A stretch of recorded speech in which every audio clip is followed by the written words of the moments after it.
a hablar de la energía.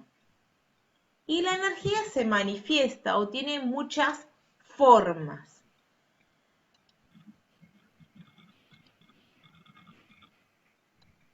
Acá tenemos algunas, pero bueno.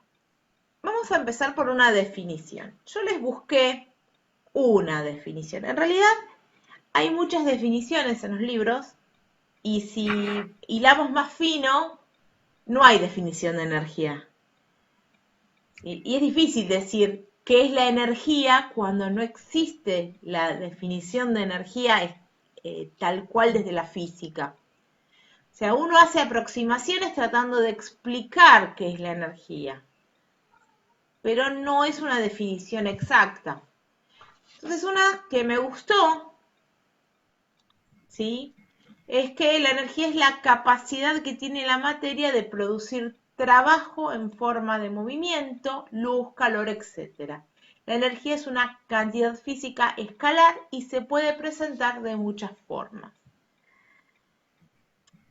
La definición de energía como la capacidad de hacer trabajo. Todavía no vimos qué es trabajo, pero qué es trabajo es...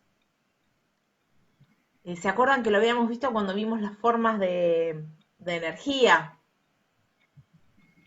Trabajo dijimos que era todo eso, energía que no llevaba un desequilibrio térmico.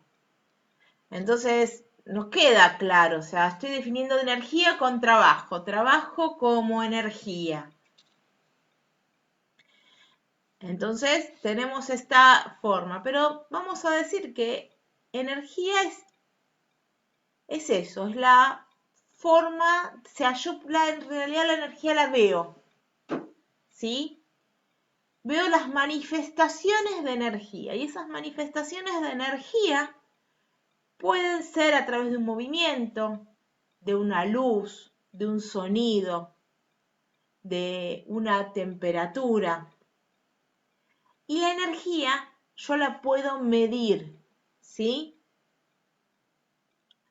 Nosotros después vamos a ver que la unidad en el sistema internacional, que es el que veníamos trabajando, yo lo puedo medir como joules, con la unidad joules. O sea, es un número. Yo puedo puedo medir la energía, la puedo tener su magnitud y es una magnitud escalar.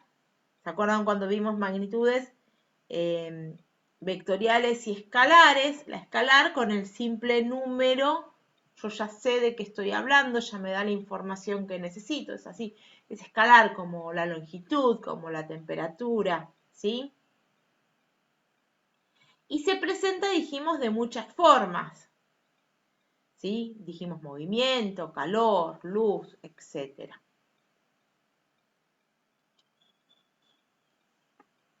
De esas formas de presentarse la energía, hay una de las clasificaciones que es a través de agruparla en 4 grupos, ¿sí? Y habla de la energía cinética. La cinética es la que depende del movimiento.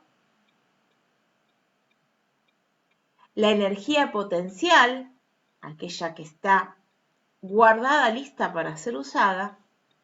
La energía radiante, que es la que vimos a través de ondas electromagnéticas. Y la energía de la masa en reposo. La energía de la masa en reposo es la que está relacionada con los núcleos atómicos, ¿sí? Con los átomos.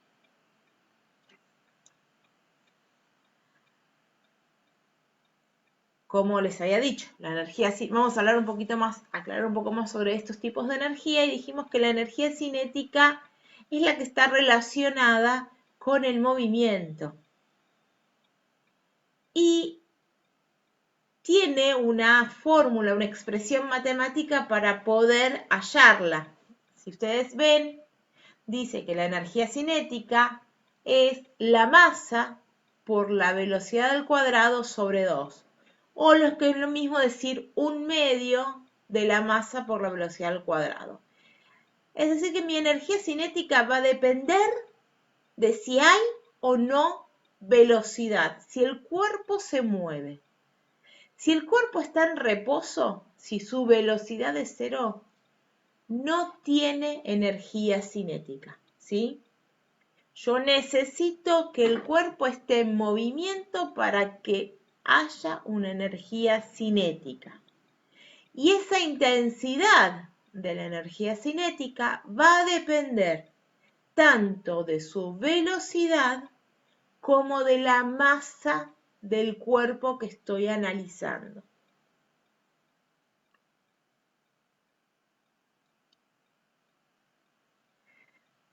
¿Se acuerdan que ustedes en segundo año habían visto la teoría molecular, corpúsculo molecular de la materia, donde definían los estados de la materia según qué tanta energía tenían las partículas que lo componían, ¿sí?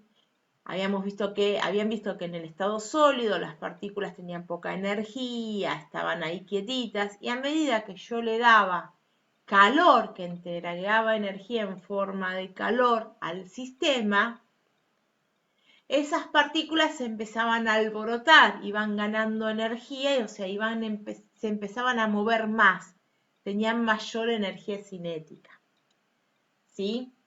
Entonces, esa energía térmica, que es el movimiento aleatorio de las moléculas, es una forma de energía cinética. Otra forma de energía cinética está dada por el desplazamiento del sonido, ¿sí? El sonido se desplaza como ondas. Ese desplazamiento de ondas también es un tipo de energía cinética, que es la energía acústica, donde hay vibración rítmica de moléculas. Entonces, tenemos la energía cinética, que es toda esa energía que está a cargo del movimiento, donde hay movimiento y energía cinética. Y como algunas formas particulares de cinética, vimos, ¿sí?, la vibración acústica y el movimiento de las partículas y el movimiento de las partículas. Después tenemos la energía potencial, que es aquella que se encuentra almacenada y está a la espera de ser utilizada. La energía potencial, así como la cinética, tiene distintos tipos de potencial. Hay distintas energías potenciales. La más común, la que estamos más acostumbrados a ver y a tratar, es la energía potencial gravitatoria, que es la que depende de la gravedad, de la fuerza con la que se atrae un objeto hacia el centro de la Tierra. Está relacionada con el peso. ¿Se acuerdan que habíamos visto que el peso era una fuerza y se relacionaba con la masa y la aceleración de la Tierra, que es la gravedad? Las leyes de Newton, ¿recuerdan haber visto?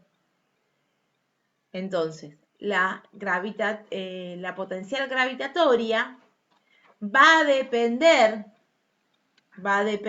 de la masa del cuerpo y de la altura en que se encuentra, ¿sí? Cuanto más alto esté un objeto, a cuanta mayor altura esté el objeto, mayor energía potencial va a tener. A ver, vamos a un ejemplo. Si yo tengo, por ejemplo, si estoy arriba de una montaña rusa, en un carrito en la parte más alta de la montaña rusa, en el instante antes de que el carrito empiece a caer, como tengo una altura impresionantemente alta, voy a tener mucha, pero mucha energía potencial. Ahora, cuando esté en el final, cuando ese carrito haya llegado al nivel del suelo, como ya no hay altura, mi energía potencial va a ser 0. ¿Se entiende? Con audio las respuestas, por favor. Sí, profe, se entiende. Gracias. Entonces, si mi altura es 0, no tengo energía potencial gravitatoria, obviamente. ¿Sí? Si estoy a cierta altura, ya empiezo a tener energía potencial gravitatoria. Otro ejemplo es, por ejemplo, ¿se acuerdan cuando vimos caída libre? Si yo tengo una pelotita en la mano a cierta altura del piso, mientras que yo la tenga en la mano y no la lance, y tienes la altura máxima, tiene una energía potencial. Cuando yo suelte esa pelotita va a empezar a caer. Quiere decir que su altura va a disminuir. A medida que disminuye su altura, su energía potencial va a ser cada vez más chica. Y cuando llegue al suelo, que no va a tener altura, su energía potencial ya va a ser 0.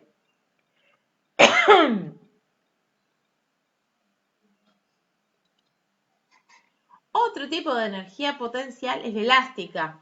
¿Sí? ¿Se jugaron alguna vez con los resortes?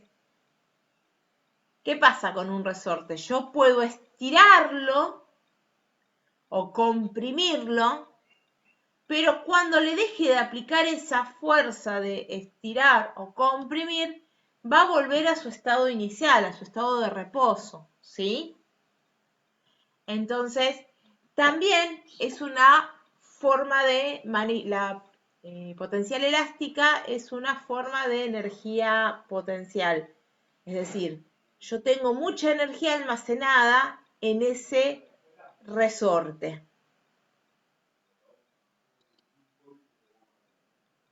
Disculpe.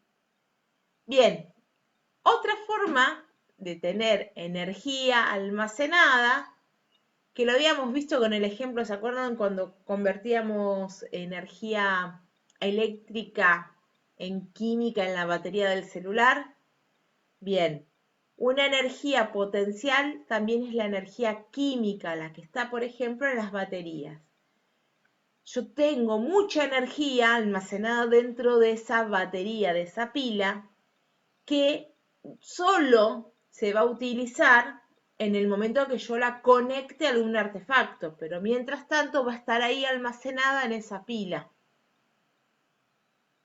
La energía potencial química se da por reacciones químicas a causa de los componentes que están dentro de la batería, ¿sí?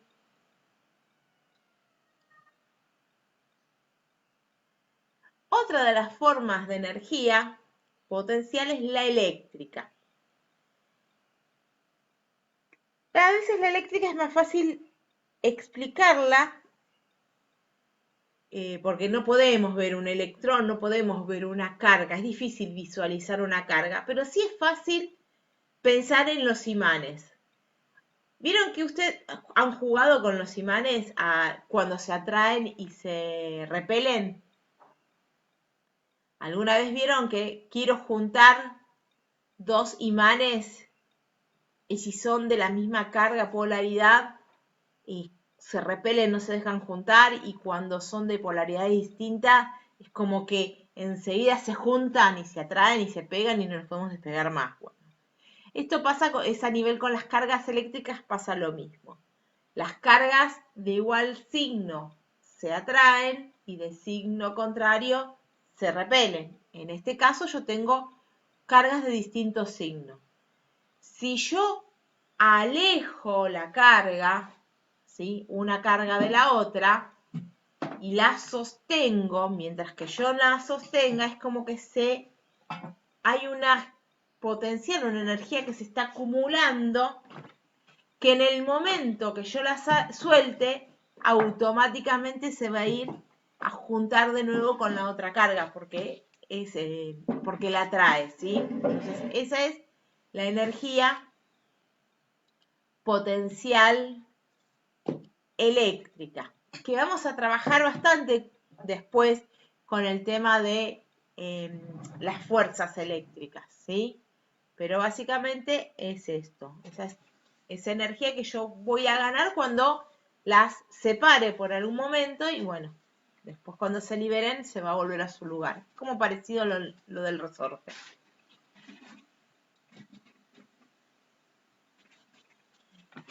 Bien, otro tipo de manifestación. Vimos la energía cinética, vimos la energía potencial y ahora otra de las manifestaciones de la energía es la radiante, ¿sí? Es esa energía que llega, que se desplaza a través de ondas electromagnéticas. Habíamos visto en la clase pasada, como ejemplo, el Sol, ¿sí? La energía del Sol es una energía radiante que llega hasta nuestro planeta en forma de ondas electromagnéticas. Pero no es el Sol el único que emite radiación en forma de ondas electromagnéticas. Todos los cuerpos emiten radiación en forma de ondas electromagnéticas. Nosotros también emitimos radiación en forma de ondas electromagnéticas. El problema es que son tan poquitas, de tan bajo nivel, que no los vemos, pero si tuviéramos una cámara especial, las podemos ver.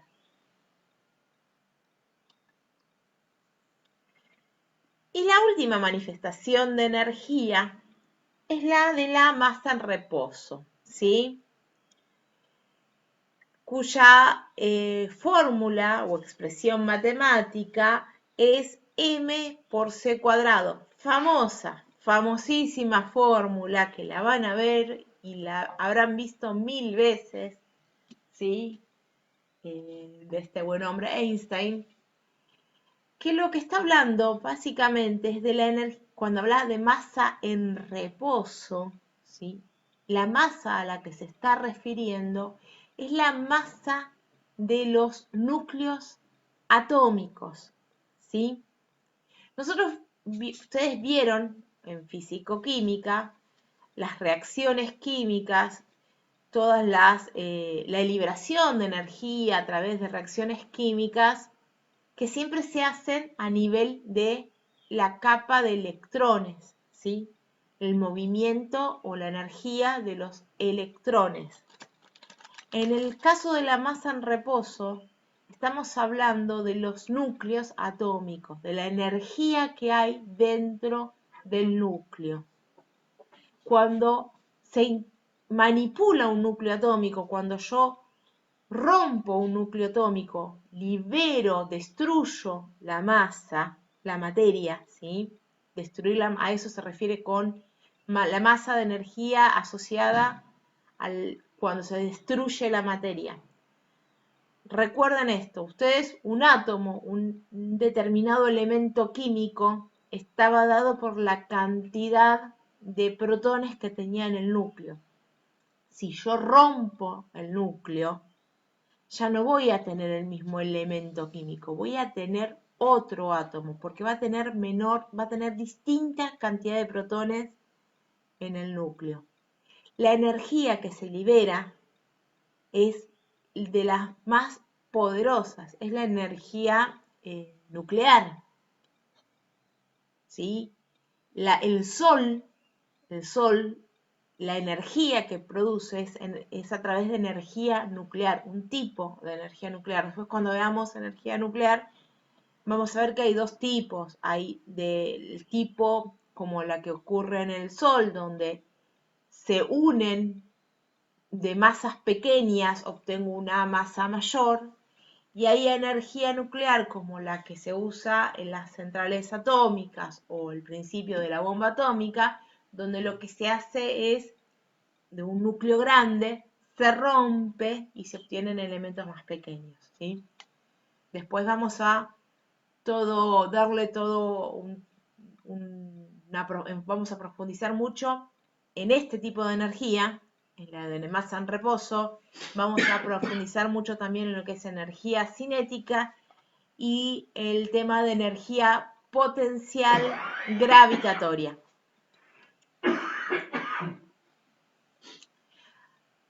Así como vimos la clasificación de la energía según en cinética, potencial, radiante o de masa en reposo, hay otra clasificación de energía que vamos a usar, que es la tecnológica, la de tecnología. ¿Sí? La tecnológica, que se basa más que nada en la fuente de energía. Y hay varias formas de clasificarla.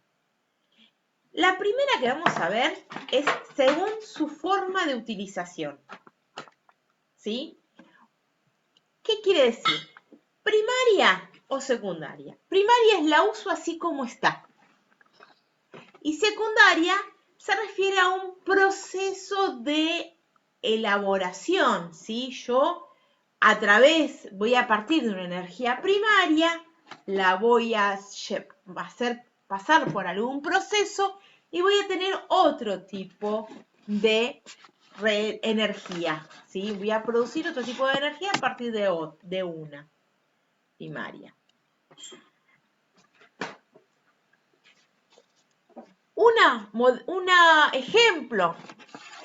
Un ejemplo de energía primaria, por ejemplo, es el petróleo. El petróleo en sí es una fuente de energía. El petróleo crudo es una energía primaria. Si yo lo paso a ese petróleo por una serie de procesos químicos, lo que voy a obtener es la nafta, la gasolina. La gasolina, en este caso, sería una energía, una fuente de energía secundaria.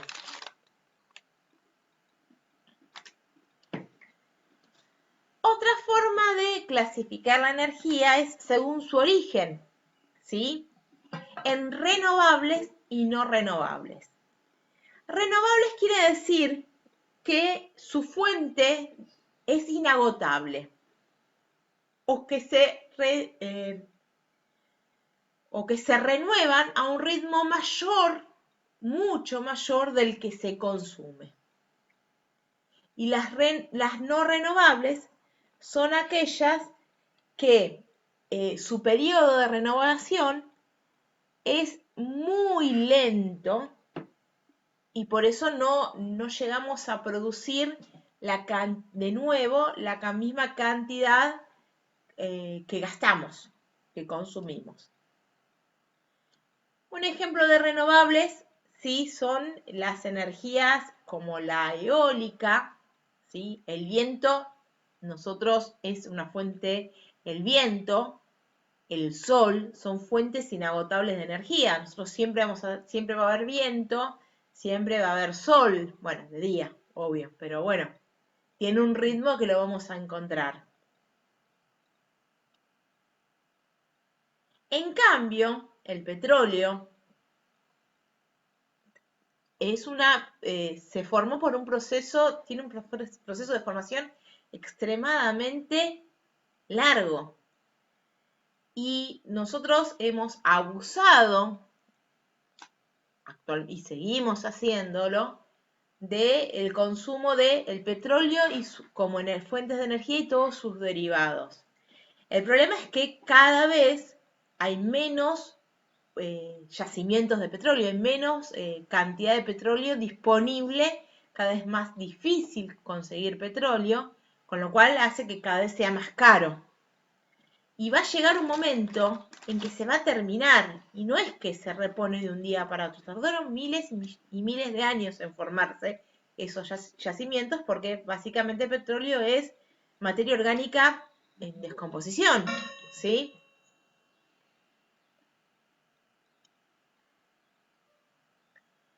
Otra forma de clasificar también es según su disponibilidad, ¿sí? Y cuando hablamos de disponibilidad, nos referimos a qué es más fácil o qué es convencional, con qué estamos más acostumbrados a obtener energía y con qué no. Entonces, según su disponibilidad, tenemos en convencionales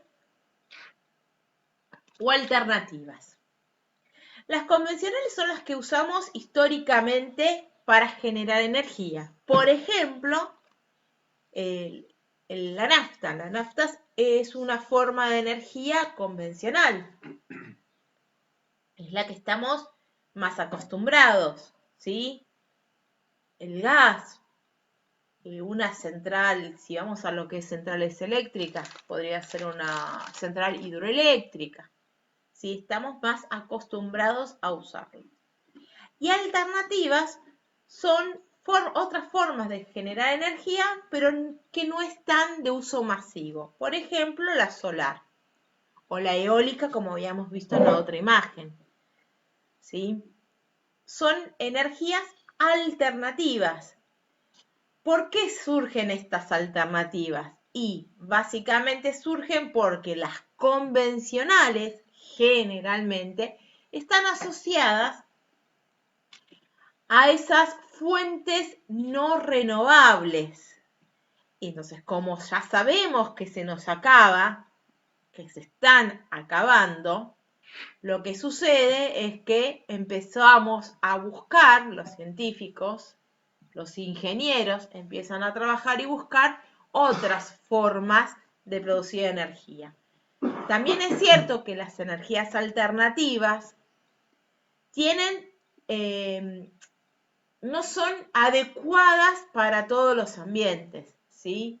Después vamos a ver en profundidad que no incide, no pueden tener el mismo aprovechamiento de la energía solar en cualquier parte del planeta, ni tampoco puedes tener el mismo aprovechamiento de la energía eólica en cualquier parte del planeta. Por ejemplo, nosotros acá podríamos tener para uso hogareño, alguna plataforma o manera de juntar energía solar. Pero ¿ustedes se imaginan en el patio de su casa un molino de energía eólica? ¿Tenemos la cantidad de viento como para producir energía eólica en nuestras casas? ¿Qué opinan ustedes?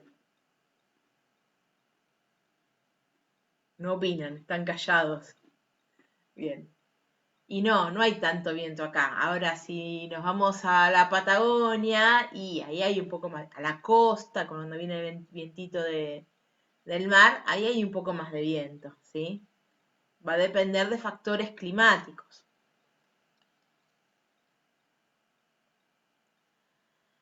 Y la otra forma de poder también clasificar a las energías es según los desperdicios, los residuos que se generan de su aprovechamiento. Entonces nosotros podemos clasificarlas en limpias, cuando no queda residuo al usarlas.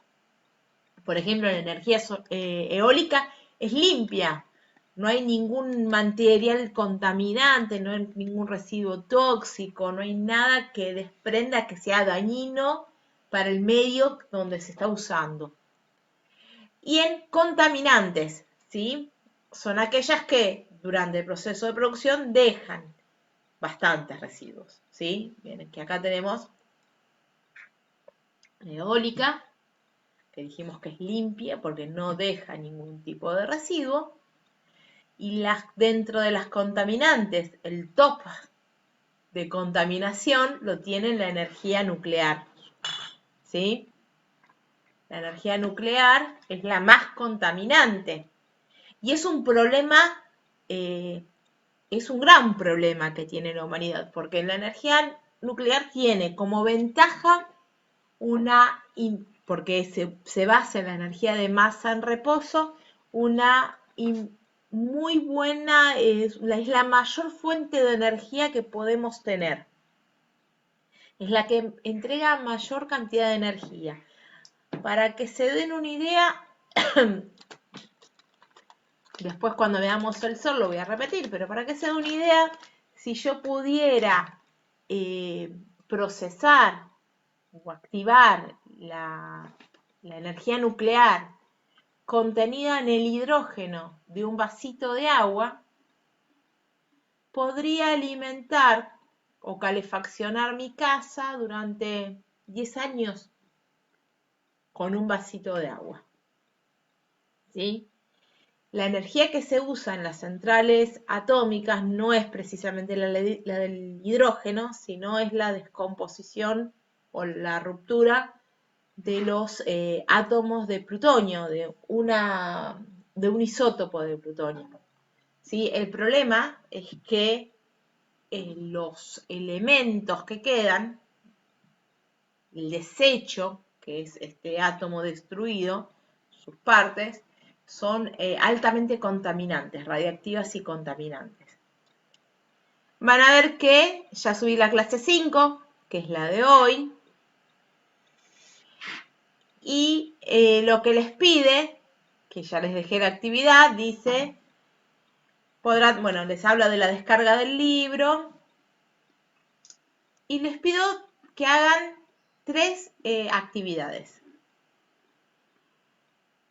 Uno es, con la ayuda del libro y lo que vimos hoy en la clase, que hagan la clasificación en los 4 grupos que vimos de energía, ¿sí?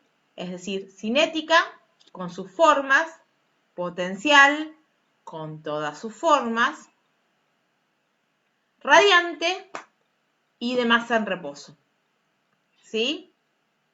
Tipo cuadritos, a ver chicos, las mencionan y explican brevemente, es decir, en cinética, ¿qué van a poner? Que es la energía que depende del movimiento. En la potencial es energía guardada a espera de ser liberada. Y después mencionan cuáles tipos hay. Después, ¿qué se denomina fuente de energía? Que lo van a ver en el libro cuando habla de la clasificación tecnológica de energía. Ahí está la definición. Está referida a esa forma en que yo obtengo la energía. Y les pide que realicen la actividad de la página 22 del libro. En las actividades de la página 22 dice, nombren las fuentes de energía que conozcan. Por ejemplo, vamos a nombrar algunas de las que ya figuran les pasé en el PowerPoint. Eólica, nafta, petróleo, ¿sí? Vamos a dar 3 nada más. Ustedes van a elegir un par más. Y dice, para clasificar distintas fuentes de energía se pueden utilizar distintos criterios, según sean o no renovables, según los que vimos. Utilizando los criterios, o sea, según sean renovables o no, según su grado de disponibilidad y según la forma de utilización, primarias o secundarias, clasifíquenlas. Entonces, por ejemplo, si yo voy a el petróleo, es no renovable, es convencional y es primaria. Si yo voy a la nafta, es no renovable, es convencional y secundaria. ¿Se entiende?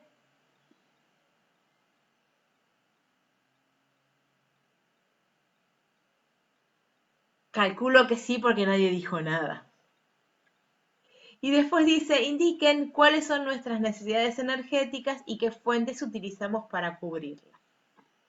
Por ejemplo, a ver, yo quiero tener luz, ¿sí? Me gusta de noche tener una lamparita prendida.